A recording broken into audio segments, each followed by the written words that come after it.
bonsoir. Alors moi je suis un tout petit peu moins discipliné que Jean-Pierre. Je n'ai pas tout à fait suivi les recommandations, en ce sens que je ne vais pas parler des choses classiques. Donc j'ai fait le choix de ne parler que des nouveautés. Je vais donc essentiellement parler du pneumocoque, mais je n'ai pas pu m'empêcher de dire quelques mots éventuellement d'autres bactéries, enfin du méningocoque. Donc voici mes conflits d'intérêts. Alors, je vous propose cet exposé en 4 parties. L'épidémiologie actuelle, je dirais quelques mots, mais rapidement, de la prise en charge initiale, le traitement associé et des données cliniques récentes, et puis un petit peu de perspectives thérapeutiques, même si on va voir que c'est pour le moment assez réservé aux modèles expérimentaux. Alors, qu'est-ce qu'on peut dire de l'épidémiologie actuelle? Alors, voilà les données les plus récentes dont on peut disposer, qui sont les données de l'Institut de veille sanitaire, qui est l'incidence des méningites bactériennes en France. Et vous voyez que le pneumocoque qui est ici, alors c'est exprimé en incidence pour 1 million d'habitants, eh bien, cette incidence pour le pneumocoque, enfants, adultes confondus, reste finalement assez stable, de l'ordre de 500 à 600 cas par an, alors que celle du méningocoque est plutôt en train de diminuer. Voilà par exemple sur le méningocoque, une baisse très très nette du méningocoque C et un petit peu moins évidente du méningocoque B. Alors si on regarde maintenant non plus en termes d'incidence mais de prévalence, c'est des données tout à fait classiques que l'on suit, toujours avec l'Institut de veille sanitaire. Et vous voyez que le pneumocoque, qui est donc en rouge, reste globalement assez largement prédominant, pas tellement chez les jeunes adultes, où il fait à peu près par égal avec le méningocoque, mais évidemment après 40 ans et surtout après 64 ans, où il est vraiment le germe le plus, de loin, le plus fréquent. Alors, Jean-Pierre a pas mal parlé des vaccins. Je vais me cantonner à ce qui est méningite, ce qui est le sujet.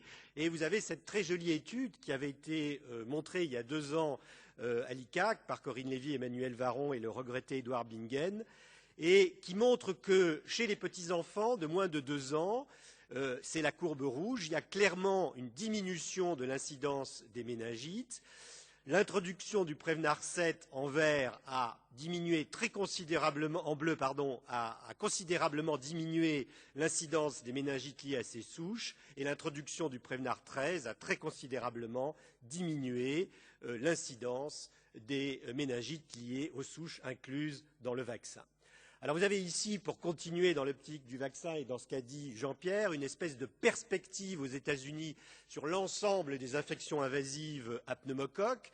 Alors selon les classes d'âge, 18-50 ans, 50-64 et supérieur à 64-5 ans, ça c'est l'incidence actuelle, enfin en tout cas en 2009, et vous voyez qu'en 2020, il est prévu, alors selon qu'il y ait substitution avec des souches qui ne sont pas incluses dans les vaccins, mais ça change finalement pratiquement rien, eh bien une diminution très franche dans chacune de ces catégories. Alors je ne sais pas si on va assister à la disparition des infections invasives à pneumocoque, je ne pense pas, mais certainement que le vaccin va jouer un rôle. Un petit mot pour dire que, je n'ai pas pu m'en empêcher, mais qu'il y a des données récentes nouvelles très intéressantes sur la vaccination contre le méningocoque B, qui était vraiment le parent pauvre. Et là aussi, vous voyez ce titre un petit peu provocateur, le début de la fin pour les méningocoques B, quand même avec un point d'interrogation.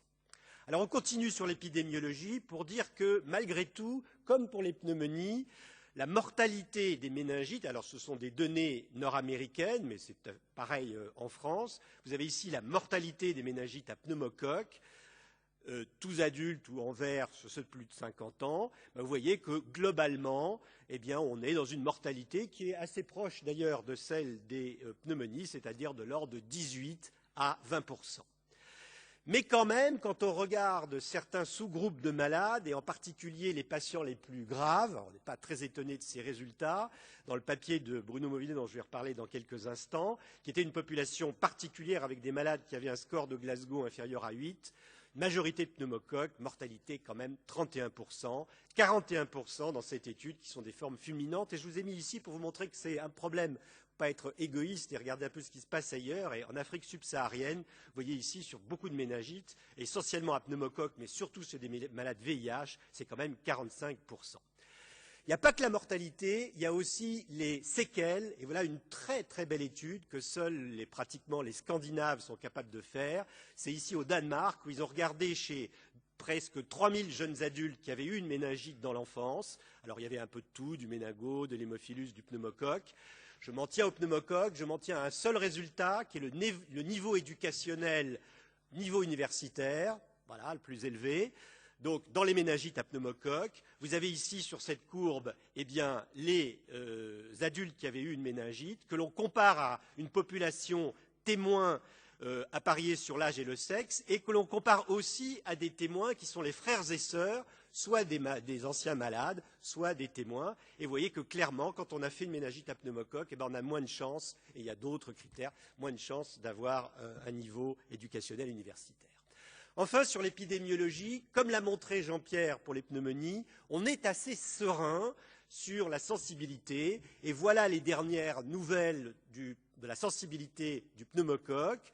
Vous voyez, si on s'intéresse à la céfotaxime, parce que c'est celle-là qu'on utilise, eh bien, la majorité des souches restent tout à fait sensibles et nous n'avons pas en France, ou quasiment pas, de souches avec des CMI élevés. Et la conséquence de ça, c'est qu'il n'y a pas lieu de modifier les recommandations de la Société de pathologie infectieuse de langue française qui nous conseille, qui nous recommande d'utiliser les céphalosporines de troisième génération, claforan ou rocéphine, en monothérapie. Très vite, quoi de neuf sur la prise en charge? J'ai choisi deux études. Une étude que j'ai trouvée assez intéressante parce que c'est une étude de pratique, ce qui se passe aux urgences. Qu'est-ce qu'on fait aux urgences quand on a une présomption de méningite? C'est 400 malades admis aux urgences. Alors, une minorité ont finalement une méningite. Mais enfin, ce qui est intéressant, c'est ce que font les docteurs. Vous voyez, 90% font une hémoculture avant l'antibiothérapie. C'est bien. Mais que le délai entre l'admission et la ponction lombaire est quand même assez long, parce que ça fait plus de 4 heures, qu'il y a encore un tiers des gens qui font un scanner avant l'antibiothérapie, ce qui n'est pas une bonne chose, que le délai entre l'admission et la première dose d'antibiotiques, quand il y a une méningite bactérienne, est encore relativement élevé, parce qu'il est un peu plus de 2 heures, alors qu'on dit qu'il faut que ça soit dans l'heure. Alors, quels étaient les facteurs associés à une antibiothérapie précoce? C'est relativement rassurant, parce que quand les malades sont graves, on donne les antibiotiques vite. Quand les malades sont adressés parce qu'on a quasiment déjà fait le diagnostic, on donne l'antibiothérapie vite. Et plus le malade a des signes classiques de méningite, et plus on donne l'antibiothérapie rapidement. Dans l'essai dont je vais parler dans quelques instants, qui est l'essai hypothermie, on peut regarder ce que font les docteurs. Vous avez ici ceux qui ont été traités par hypothermie, le groupe contrôle, ce n'est pas le problème. Mais vous voyez ici le délai entre l'admission à l'hôpital et la première dose d'antibiotiques, qui est de l'ordre de 3 heures. C'est pas mal. On a fait mieux, mais on peut probablement encore faire mieux en termes éducationnels. Je reviendrai sur les corticoïdes dans quelques instants. Le deuxième et dernier point sur la prise en charge, c'est que probablement il n'est pas nécessaire de refaire une ponction lombaire de contrôle. Et dans ce papier qu'a fait Bruno Mourvillier et Lisiane Denman en premier auteur, on voyait que quand on fait une ponction lombaire de contrôle, on a toujours une guérison, qu'on a toujours des concentrations d'antibiotiques qui sont largement au-dessus de la CMI, qu'il n'y a donc pas d'échec microbiologique, qu'il n'y a pas de modification de dose ou de traitement, et donc en dehors de cas très particuliers, je pense que ce n'est effectivement pas nécessaire. Troisième aspect, ce sont les traitements associés. Comment peut-on faire pour réduire quand même cette mortalité des méningites à pneumocoque qui est tout de même importante, vous l'avez vu. Alors, il y a des choses en noir dans ce tableau qui sont d'intérêt discutable. Le monitorage de la pression intracrânienne, il y a des gens qui le font. Moi, je pense que c'est une bonne chose quand on peut le faire, quand on a la possibilité de mettre un capteur de pression chez les malades les plus graves. Il n'y a pas de preuve de ça, mais au coup pour coup, pourquoi pas. L'effet des antipyrétiques, incertain. Des anticonvulsivants, probablement pas de principe, mais s'il y a des convulsions cliniques ou électroencéphalographiques, et probablement qu'il est utile de contrôler la glycémie. Je vais m'intéresser à 3 autres mesures. Une probablement efficace, qui est la dexaméthasone. Alors ça, on pourrait faire une controverse, il y en a eu déjà, ça fait 30 ans que ça dure cette histoire. Le glycérol et l'hypothermie modérée, puisque c'est quand même un élément récent. Alors, une seule diapositive sur les corticoïdes, parce qu'elle résume finalement ce que l'on peut dire à l'heure actuelle. Alors, le schéma, vous savez, c'est 10 mg de dexaméthasone 4 fois par jour pendant 4 jours. Toutes les études n'ont pas fait ça d'ailleurs. Voilà, les données les plus récentes, c'est la méta-analyse de Brewer, 2013. Qu'est-ce qu'elle montre? Elle montre que sur la mortalité, ça ne passe pas tout à fait, mais il y a quand même une tendance. La mortalité chez les adultes, c'est quasiment significatif. Et quand on regarde la mortalité dans les méningites à pneumocoque, c'est significatif. On peut dire clairement que la dexaméthasone, à ces doses-là, réduit la mortalité des méningites à pneumocoque. Essentiellement de l'adulte d'ailleurs, parce que les petits-enfants, en tout cas dans les pays occidentaux, Dieu merci, meurent peu de méningites à pneumocoque, mais ce sont des séquelles. Les corticoïdes réduisent les séquelles auditives sévères, ça c'est clair, et réduisent, alors on peut le dire aussi, les séquelles neurologiques, et on a vu tout à l'heure que c'est un point important. Le glycérol, bof, c'est pas terrible, ça fait rien sur la mortalité, ça fait rien sur les séquelles neurologiques, ça fait rien sur les convulsions, peut-être que ça diminue les séquelles auditives. Alors Bruno Mourvillier a conduit l'essai, non pas Hippopotame, mais Hippototame, qui a essayé de voir si, un petit peu comme dans l'arrêt cardiaque ou dans d'autres pathologies de cérébraux lésés, sur la base de quelques données physiopathologiques et de modèles expérimentaux, l'hypothermie modérée pouvait améliorer les malades.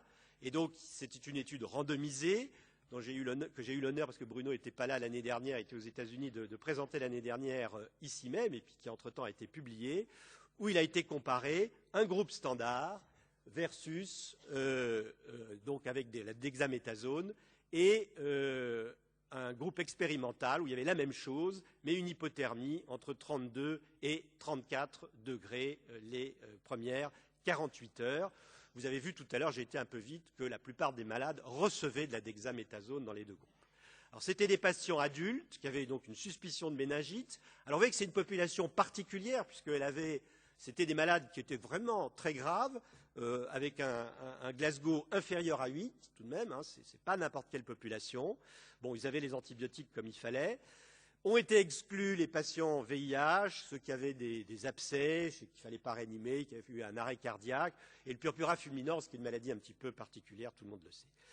L'objectif principal, c'était la proportion de malades qui avaient une évolution défavorable. Et qu'est-ce que c'était que l'évolution défavorable? C'était d'avoir un Glasgow Outcome Scale inférieur à 5. 5, c'est quand vous êtes parfait.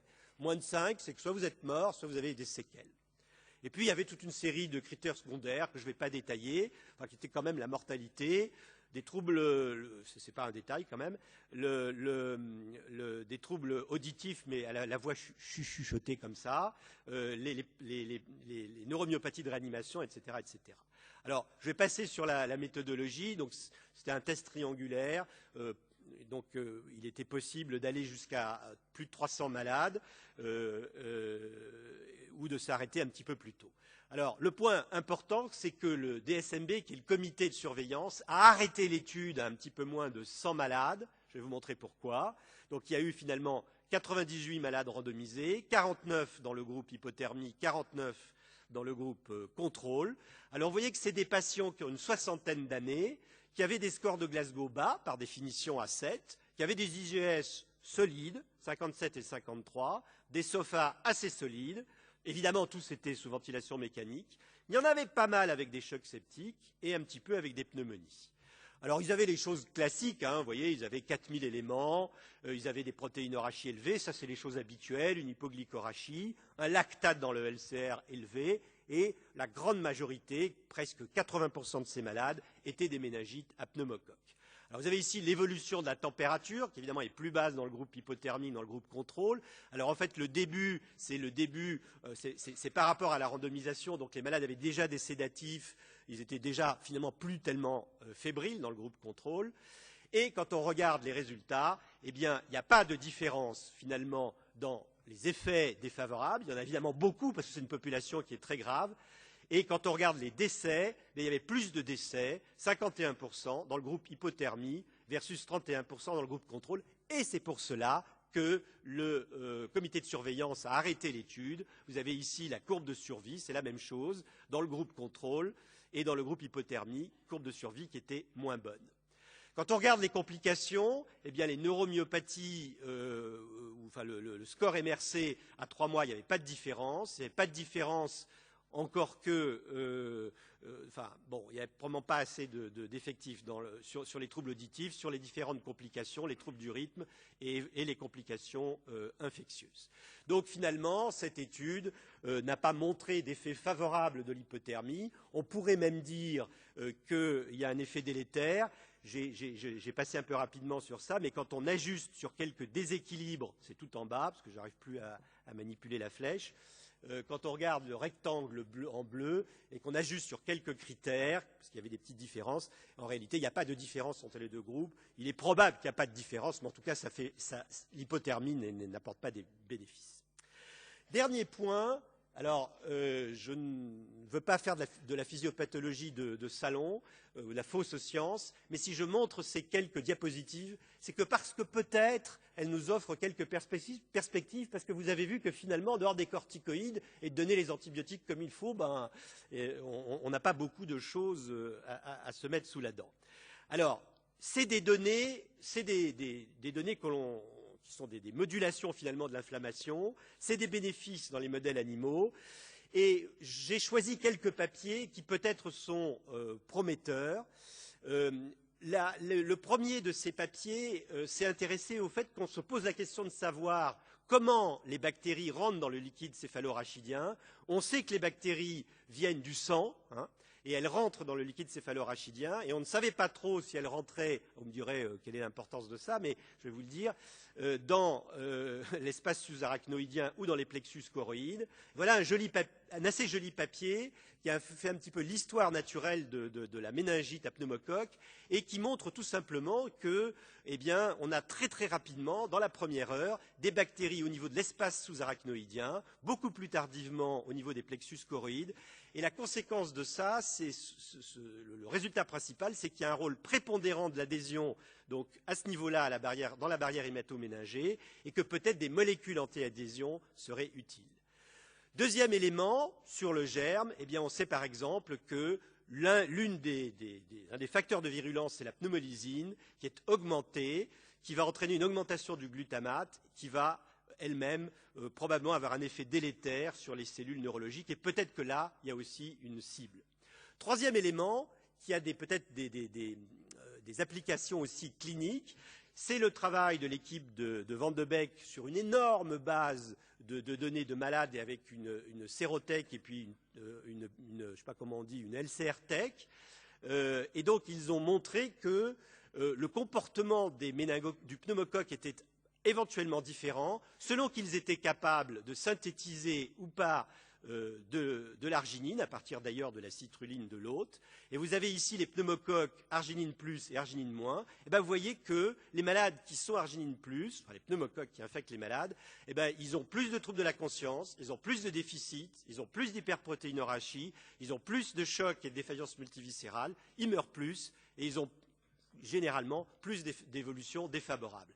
Ce qui est assez intéressant, c'est que ce phénotype-là, ce génotype-là, il est retrouvé surtout sur les 7F dont on a parlé, et on a vu tout à l'heure, alors contrairement à la mortalité des pneumonies, là ça a l'air d'être plus souvent responsable de mortalité dans les méningites. La bonne nouvelle, c'est qu'ils sont inclus dans le Prevnar 13 et le polysaccharide 23, et donc que c'est aussi une manière peut-être, par la vaccination, de prévenir la mortalité. Alors, je vais passer sur celle-là. Une autre donnée, je trouve assez intéressante, pour prendre probablement avec des pincettes quand même, de la base de Diederik Van de Beek, eh bien, on la tire par des conséquences anatomiques de la méningite. Vous savez qu'il y a deux choses possibles dans les méningites à pneumocoque, des thromboses, mais aussi, ce qu'on sait un petit peu moins, des phénomènes hémorragiques. Tout à l'heure, et ça m'a intéressé, Jean-Pierre a parlé de PAI-1, qui est un facteur important qui joue sur la coagulation.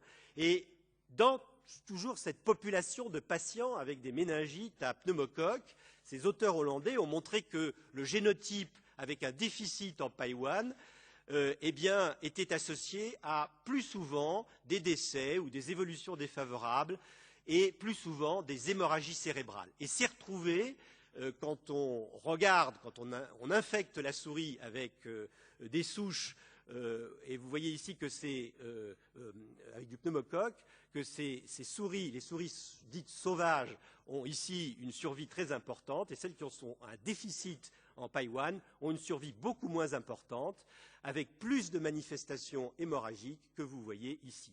Et donc la conclusion de ces auteurs, c'est que peut-être l'administration de ce type de traitement recombinant, en tout cas, pourrait faire l'objet d'études pour savoir si ça peut prévenir des complications cérébrovasculaires. Je ne suis pas du tout sûr qu'on en soit là. Enfin, dernier petit point, pour rester un petit peu aussi dans la génétique, comme pour les pneumonies, c'est ici l'association entre une protéine qui est la mannose binding lectin dans les méningites à pneumocoque. Et vous voyez ici que la présence de cette protéine est associée à plus de complications, un petit peu plus de complications systémiques. Les chiffres ne sont pas vraiment significatifs, un petit peu plus d'évolution défavorable et de décès. Et donc là aussi, peut-être une piste possible, une cible possible pour le traitement de ces méningites à pneumocoque.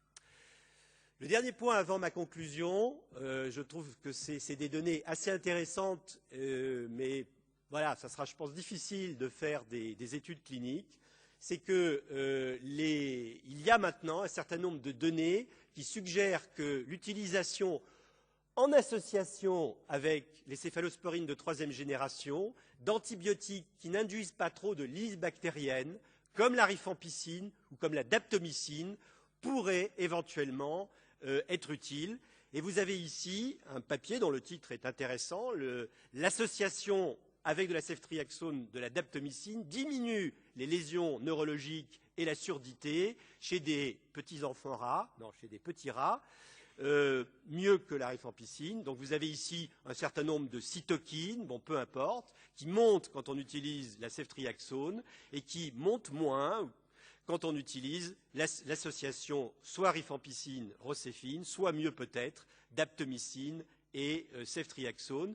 Et quand on essaye de faire des exercices intellectuels aux rats, eh bien, on voit que les rats qui ont une méningite et qui sont traités par la daptomycine sont capables de faire des exercices de balançoire un peu plus élaborés que ceux qui ont été traités par la ceftriaxone. Et donc peut-être que ce sont des choses intéressantes sans un coût trop important. Voilà, je dirais en conclusion 6 points. Un, que l'incidence des méningites bactériennes, je crois, est appelée à diminuer. Je pense que c'est une maladie qui va vraiment diminuer. Vous avez vu que c'est toujours des infections graves. Je n'ai pas trop insisté sur la nécessité, mais ça a été bien montré, de donner les antibiotiques rapidement. Je crois que la dexaméthasone améliore le pronostic et on va clore le débat.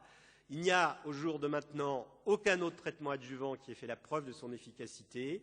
Il y a beaucoup de choses qui se font à partir des données physiopathologiques et de la susceptibilité génétique, mais il faut dire que pour l'instant, en pratique, on reste quand même un petit peu sur sa faim. Je vous remercie.